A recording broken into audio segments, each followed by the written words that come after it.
मधुबन के बाबा, मधुबन के बाबा मुरली वाले, आपका क्या कहना, आपका क्या कहना। ओम शांति। आज 16 मई 2025 के साकार मधुर महावाक्य हैं। आज मीठे मीठे बाप दादा बोले, मीठे बच्चे, तुम्हारा लव एक बाप से है, क्योंकि तुम्हें बेहद का वर्षा मिलता है। तुम प्यार से कहते हो मेरा बाबा। बाबा कहते, मीठे बच्चे, तुम्हारा लव एक बाप से है, क्योंकि तुम्हें बेहद का वर्षा मिलता है। तुम प्यार से कहते हो मेरा बाबा। तो बाबा ने आज प्रश्न पूछा है कि किसी भी देहधारी मनुष्य के बोल की भेंट बाप से नहीं की जा सकती है, क्यों? तो उत्तर में बाबा कहते, क्योंकि बाप का एक एक बोल महावाक्य है। जिन महावाक्यों को सुनने वाले महान अर्थात पुरुषोत्तम बन जाते हैं। बाप के महावाक्य गुलगुल अर्थात फूल बना देते हैं, और मनुष्य के बोल महावाक्य नहीं, उनसे तो और ही नीचे गिरते आए हैं। मुरली का गीत है, बदल जाए दुनिया पर मैं ना बदलूं। ओम शांति। गीत की पहली लाइन में कुछ अर्थ है और बाकी सारा गीत कोई काम का नहीं। जैसे गीता में भगवानुवाच मन मना भव मद्याजी भव, ये अक्षर ठीक है, इसको कहा जाता है आटे में नमक। अब भगवान किसको कहा जाता है, ये तो बच्चे अच्छी रीति जान गए हैं। भगवान शिव बाबा को कहा जाता है, और शिव बाबा आकर शिवालय रचते हैं। आते कहाँ से हैं? वैश्यालय में। कहाँ से आते हैं? खुद आकर कहते हैं कि हे मीठे मीठे लाडले सिकलते रूहानी बच्चों, सुनती तो आत्मा है ना, जानते हो हम आत्मा अविनाशी हैं, ये देह विनाशी है। हम आत्मा अब अपने परमपिता परमात्मा से महावाक्य सुन रहे हैं। महावाक्य एक परमपिता परमात्मा के ही हैं, जो महान पुरुष पुरुषोत्तम बनाते हैं। बाकी जो भी महात्माएं गुरु आदि हैं, उनके कोई महावाक्य नहीं है। शिवोहम जो कहते हैं वो भी सही वाक्य है नहीं। अभी तुम बाप से महावाक्य सुनकर गुलगुल बनते हो। कांटे और फूल में कितना फर्क है। अभी तुम बच्चे जानते हो कि हमको कोई मनुष्य नहीं सुनाते हैं, इस पर शिव बाबा विराजमान हैं, वह भी आत्मा ही हैं, परंतु उनको कहा जाता है परमात्मा। अभी पतित आत्माएं कहती हैं कि हे परमात्मा आओ, आकर हमको पावन बनाओ। वो है ही परमपिता, परम बनाने वाला। तुम पुरुषोत्तम अर्थात सब पुरुषों में उत्तम पुरुष बनते हो, वह है देवताएं। परमपिता अक्षर बहुत मीठा है, सर्वव्यापी कह देते हैं तो मीठापन आता ही नहीं। तुम्हारे में भी बहुत थोड़े हैं जो प्यार से अंदर याद करते हैं। वह स्त्री पुरुष तो एक दो को स्थूल में याद करते हैं। ये है आत्माओं को परमात्मा को याद करना बहुत प्यार से। और भक्ति मार्ग में इतना प्यार से पूजा नहीं कर सकते, वह लव नहीं रहता, जानते ही नहीं कि लव कैसे हो। अभी तुम बच्चों को बहुत लव है। आत्मा कहती है मेरा बाबा। आत्माएं भाई भाई है ना, तो हर एक भाई कहते हैं बाबा ने हमको अपना परिचय दिया है, परंतु लव नहीं कहा जाता। जिससे कुछ मिलता है उसमें लव रहता है। बाप में बच्चों का लव रहता है, क्योंकि बाप से वर्षा मिलता है। जितना जास्ती वर्षा उतना बच्चे का जास्ती लव रहेगा। अगर बाप के पास कुछ भी प्रॉपर्टी है नहीं, दादे के पास है, तो फिर बाप में इतना लव नहीं रहेगा, फिर दादे से लव हो जाएगा। समझेंगे इससे पैसा मिलेगा। अभी तो है बेहद का बाप। तुम बच्चे जानते हो कि हमको बाप पढ़ाते हैं, ये तो बहुत ही खुशी की बात है। भगवान हमारा बाप है, जिस रचता बाप को कोई भी नहीं जानते हैं। ना जानने के कारण फिर अपने को बाप कह देते हैं। जैसे बच्चे से पूछो कि तुम्हारा बाप कौन, तो आखिरीन कह देते हैं कि हम। अभी तुम बच्चे जानते हो उन सब बापों का बाप है ज़रूर। अभी जो हमको जो अभी बेहद का बाप मिला है, उसका कोई बाप नहीं है। ये है ऊंच ते ऊंच बाप। तो बच्चों के अंदर में खुशी रहनी चाहिए। उन यात्राओं पर जाते हैं तो वहाँ इतनी खुशी नहीं रहेगी, क्योंकि प्राप्ति कुछ है ही नहीं। सिर्फ दर्शन करने जाते हैं, मुफ्त में कितने धक्के खाते हैं। एक तो ये टिप्पण घिसी और दूसरा फिर पैसे की टिप्पण घिसती। पैसे बहुत खर्च करते हैं, प्राप्ति कुछ नहीं। भक्ति मार्ग में अगर आमदनी होती तो भारतवासी बहुत साहूकार हो जाते। ये मंदिर आदि बनाने में करोड़ों रुपया खर्च करते हैं। तुम्हारा सोमनाथ का मंदिर एक नहीं था, सब राजाओं के पास मंदिर थे। तुमको कितने पैसे दिए थे? 5000 वर्ष पहले तुमको विश्व का मालिक बनाया था। एक बाप ही ऐसे कहते हैं, आज से 5000 वर्ष पहले तुमको राजयोग सिखाकर ऐसा बनाया था। अभी तुम क्या बन गए हो? बुद्धि में आना चाहिए ना कि हम कितना ऊंचे थे। पुनर्जन्म लेते लेते एकदम पट आकर पड़े हैं, कौड़ी मिसल बन पड़े हैं। फिर अभी हम बाबा के पास जाते हैं, जो बाबा हमको विश्व का मालिक बनाते हैं। यह एक ही यात्रा है। जबकि आत्माओं को बाप मिलते हैं तो अंदर में लव रहना चाहिए। तुम बच्चे जब यहाँ आते हो तो बुद्धि में रहना चाहिए कि हम उस बाप के पास जाते हैं जिनसे हमको फिर से विश्व की बादशाही मिलती है। वह बाप हमको शिक्षा देते हैं कि बच्चे दैवी गुण धारण करो, सर्वशक्तिमान पतित पावन मुझ बाप को याद करो। और मैं कल्प कल्प आकर कहता हूँ कि मामेकम याद करो तो विकर्म विनाश होंगे। दिल में ये आना चाहिए कि हम बेहद के बाप के पास आए हैं। बाप कहते हैं मैं गुप्त हूँ, आत्मा कहती है मैं गुप्त हूँ। तुम समझते हो हम जाते हैं शिव बाबा के पास, ब्रह्मा दादा के पास, जो कंबाइंड है उनसे हम मिलने जाते हैं, जिससे हम विश्व के मालिक बनते हैं। अंदर में कितनी बेहद खुशी होनी चाहिए। जब मधुबन में आने के लिए अपने घर से निकलते हो तो अंदर में गदगद होना चाहिए। बाप हमको पढ़ाने के लिए आया है, हमको दैवी गुण धारण करने की युक्ति बताते हैं। घर से निकलते समय ही अंदर में ये खुशी रहनी चाहिए। जैसे कन्या पति के साथ मिलती है तो जेवर आदि पहनती है तो मुखड़ा खिल जाता है। जब मुखड़ा खिलता है दुख पाने के लिए, बाबा कहते वो मुखड़ा दुख पाने के लिए खिलता है, तुम्हारा मुखड़ा खिलता है सदा सुख पाने के लिए। तो ऐसे बाप के पास आने के समय कितनी खुशी होनी चाहिए। अभी हमको बेहद का बाप मिला है, सत्युग में जाएंगे फिर डिग्री कम हो जाएगी। अभी तो तुम ब्राह्मण ईश्वरीय संतान हो, भगवान बैठ पढ़ाते हैं, वह हमारा बाप भी है, टीचर भी है। पढ़ाते हैं फिर पावन बनाकर साथ में भी ले जाएंगे। हम आत्मा अब इस छीछी रावण राज्य से छूटते हैं। अंदर में अथाह खुशी चाहिए। जबकि बाप विश्व का मालिक बनाते हैं तो पढ़ाई कितनी अच्छी रीति पढ़नी चाहिए। स्टूडेंट अच्छी रीति पढ़ते हैं तो अच्छे मार्क्स से पास होते हैं। बच्चे कहते हैं बाबा हम तो श्री नारायण बनेंगे। यह है ही सत्य नारायण की कथा, अर्थात नर से नारायण बनने की कथा। वह झूठी कथाएं जन्म जन्मांतर सुनते आए हो। अभी बाप से एक ही बार तुम सच्ची सच्ची कथा सुनते हो। वह फिर भक्ति मार्ग में चला जाता है। जैसे शिव बाबा ने जन्म लिया, उसकी फिर वर्ष वर्ष जयंती मनाते आए हैं।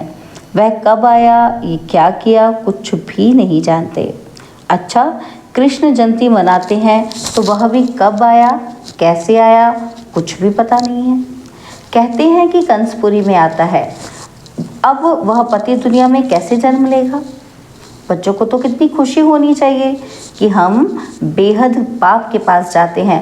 अनुभव भी सुनाते हैं ना कि हमको फलाने द्वारा तीर लगा तो बाबा आए हैं। बस उस दिन से लेकर हम बाप को ही याद करते हैं।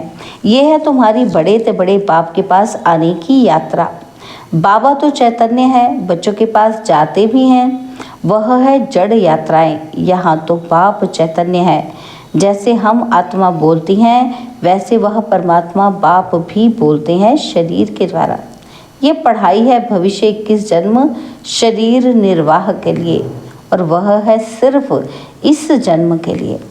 अब कौन सी पढ़ाई पढ़नी चाहिए व कौन सा धंधा करना चाहिए। बाप कहते हैं दोनों करो। सन्यासियों मिसल घर बार छोड़ जंगल में नहीं जाना है। यह तो प्रवृत्ति मार्ग है ना, तो दोनों के लिए पढ़ाई है। सब तो पढ़ेंगे भी नहीं, कोई अच्छा पढ़ेंगे, कोई कम। कोई को एकदम झट तीर लग जाएगा, कोई तो तवाई मिसल बोलते रहेंगे, कोई कहते हैं हाँ हम समझने की कोशिश करेंगे, और कोई कहेंगे ये तो एकांत में समझने की बातें हैं, बस फिर गुम हो जाएंगे। कोई को ज्ञान का तीर लगा तो झट आकर समझेंगे, कोई फिर कहेंगे हमको तो फुर्सत ही नहीं। तो समझो तीर लगा ही नहीं। देखो बाबा को तीर लगा तो फट से छोड़ दिया ना। समझा बादशाही मिलती है, उनके आगे ये क्या है। हमको तो बाप से रजाई लेनी है। अभी बाप कहते हैं वो धंधा आदि भी करो, सिर्फ 1 हफ्ता ये अच्छी रीति समझो। गृहस्थ व्यवहार भी संभालना है, रचना की पालना भी करनी है। वह तो रचकर फिर भाग जाते हैं। बाप कहते हैं तुमने रचा है तो फिर अच्छी रीति संभालो। समझो स्त्री अथवा बच्चा तुम्हारा कहना मानते हैं तो सपूत हैं, नहीं समझते हैं तो कपूत हैं। सपूत और कपूत का पता पड़ जाता है ना, तो बाप कहते हैं तुम श्रीमत पर चलेंगे तो श्रेष्ठ बनेंगे, नहीं तो वर्षा मिल ना सके। पवित्र बन, सपूत बच्चा बन, नाम भाला करो। तीर लग गया तो फिर कहेंगे कि बस अभी तो हम सच्ची कमाई करेंगे। बाप आए हैं शिवालय में ले जाने, तो शिवालय में जाने के लिए फिर लायक बनना है, मेहनत है। कि बोलो अब शिव बाबा को याद करो, मौत सामने खड़ा है, कल्याण तो उनका भी करना है ना। तो बोलो अब याद करो तो विकर्म विनाश होंगे। तुम बच्चियों का फर्ज है पियर घर और ससुर घर का उद्धार करना, जबकि तुम्हें बुलावा होता है तो तुम्हारा फर्ज है उनका कल्याण करना। रहमदिल बनना चाहिए। पतित तमो प्रधान मनुष्यों को सतो प्रधान बनने का रास्ता बताना है।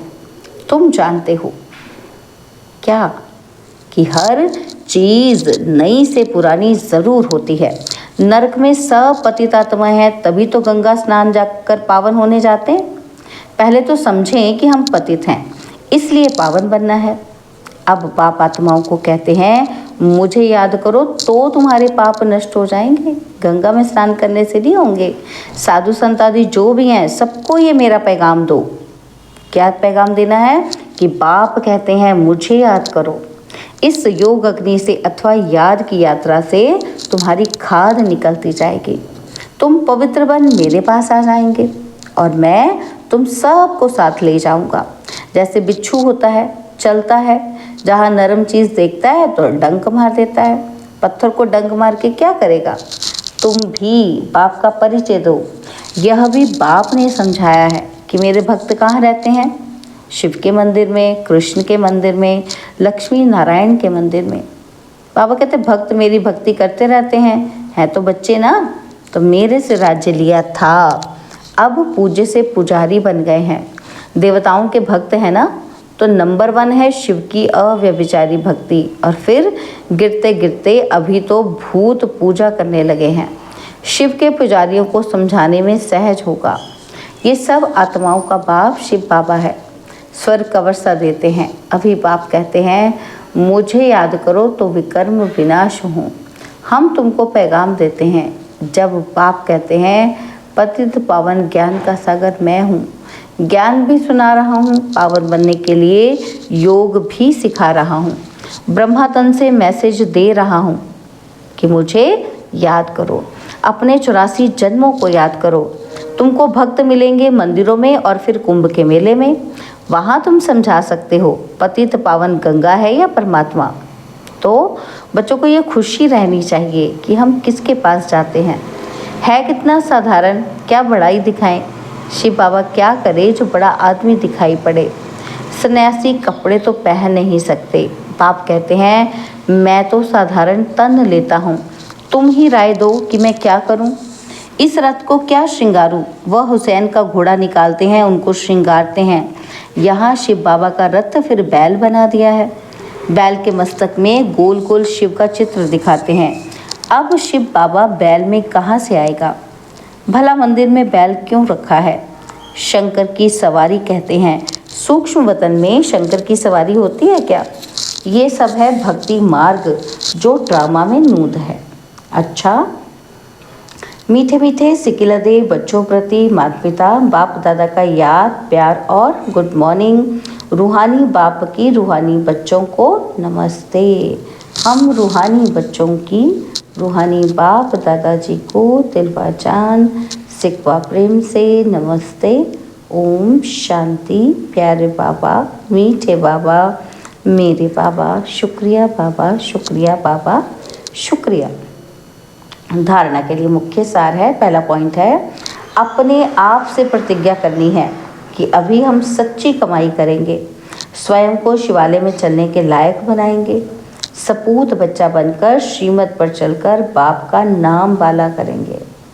और सेकंड पॉइंट है रहम दिल बन तमो प्रधान मनुष्यों को सतो प्रधान बनाना है, सबका कल्याण करना है, मौत के पहले सबको बाप की याद दिलानी है। बाबा ने आज वरदान दिया, हर मनुष्य आत्मा को अपने तीनों कालों का दर्शन कराने वाले दिव्य दर्पण भव। हर मनुष्य आत्मा को अपने तीनों कालों का दर्शन कराने वाले दिव्य दर्पण भव। आप बच्चे अब ऐसा दिव्य दर्पण बनो कि जिस दर्पण द्वारा हर मनुष्य आत्मा अपने तीनों कालों का दर्शन कर सके, उन्हें स्पष्ट दिखाई दे कि ये क्या था और कभी क्या हूँ और भविष्य में क्या बनना है।